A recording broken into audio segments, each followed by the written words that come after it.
New Zealand has the highest rate of domestic abuse per capita in the developed world. Abuse needs silence to thrive. In this series, Simonne Butler, herself the survivor of a vicious attack that nearly took her life, meets those brave enough to break their silence. These are their stories.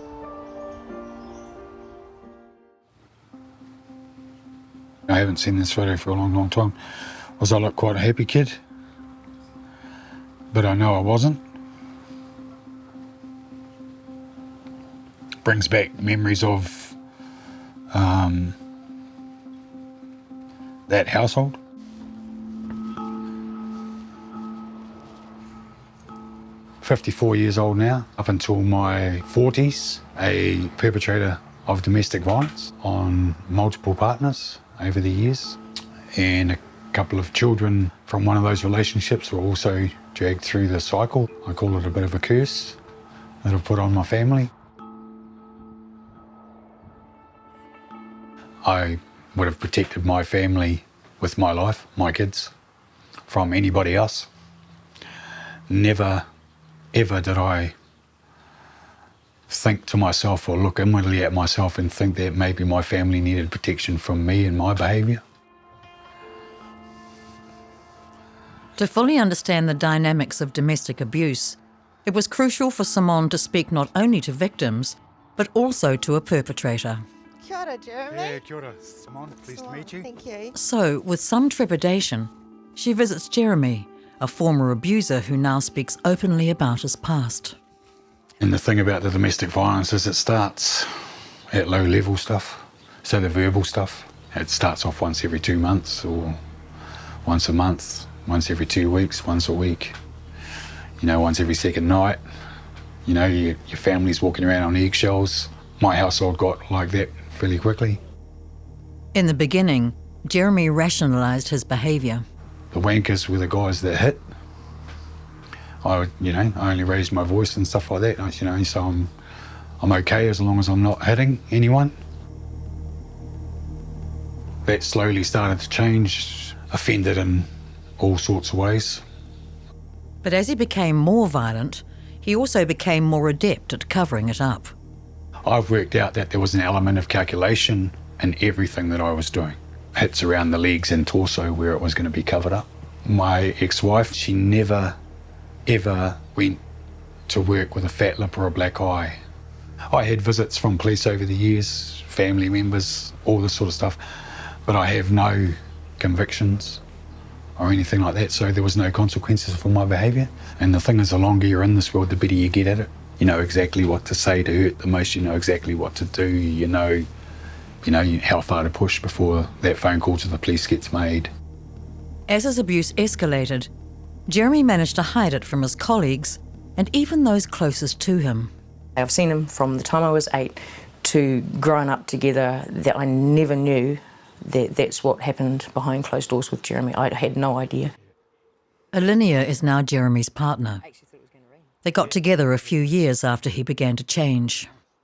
Have you ever seen signs of the old Jeremy in your relationship? For sure.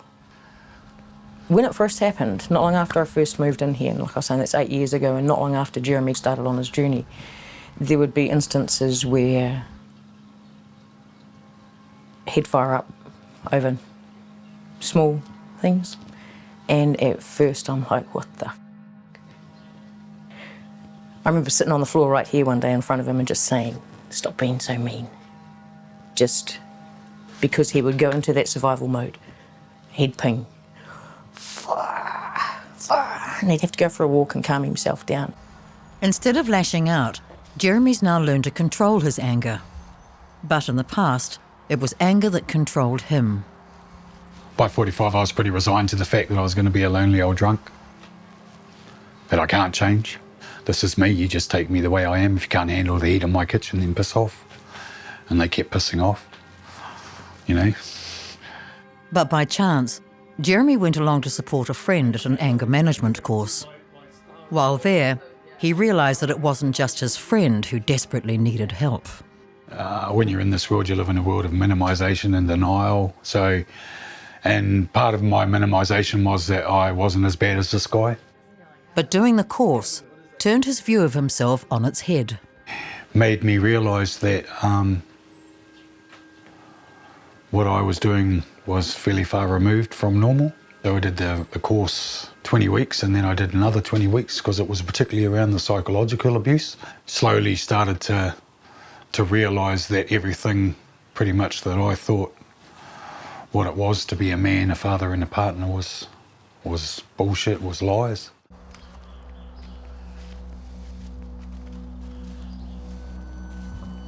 Do you really know where that anger came from that you directed at your partners? I started to get turned as a kid, and so I was subjected to a lot of verbal and physical abuse right up until a teenager, where to get away from that environment, went to boarding school.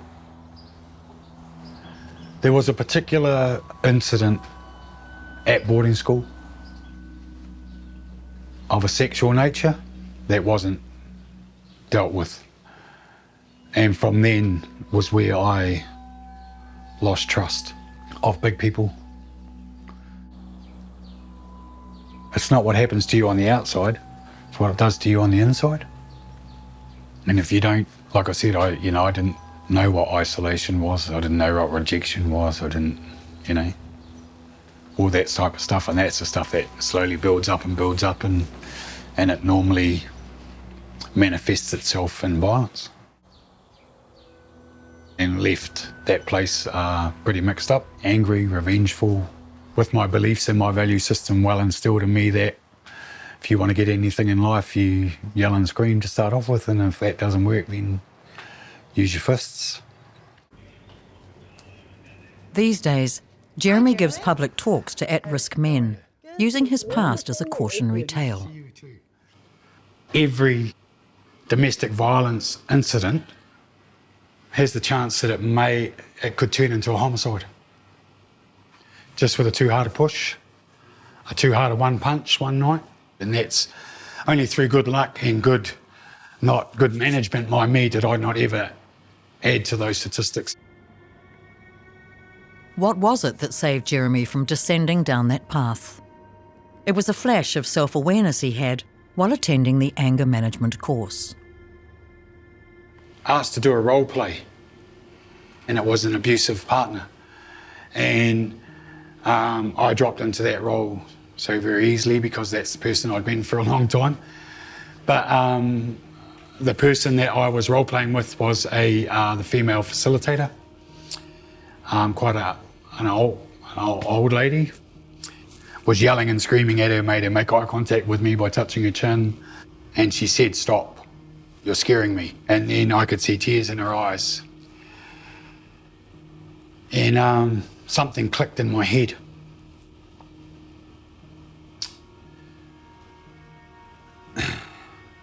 And it was, over the years, my kids when I was yelling and screaming at them and standing over them and all that, they'd go every once in a while, "Dad, stop, you're scaring me." And I'd be like, "Don't be so stupid. I've never hurt you," like.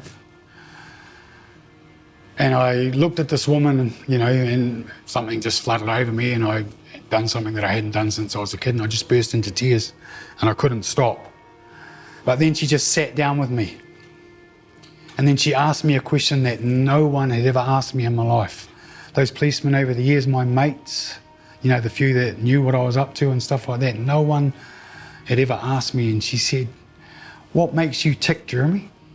Why are you so angry all the time? Just tell me your story." So I sat there and I told her about my childhood and what I'd been doing and right up through boarding school and stuff like that, And she didn't interrupt me, she didn't butt in. She just listened, and at the end of it, all she said was, "Well, now we've got something to work with, eh?"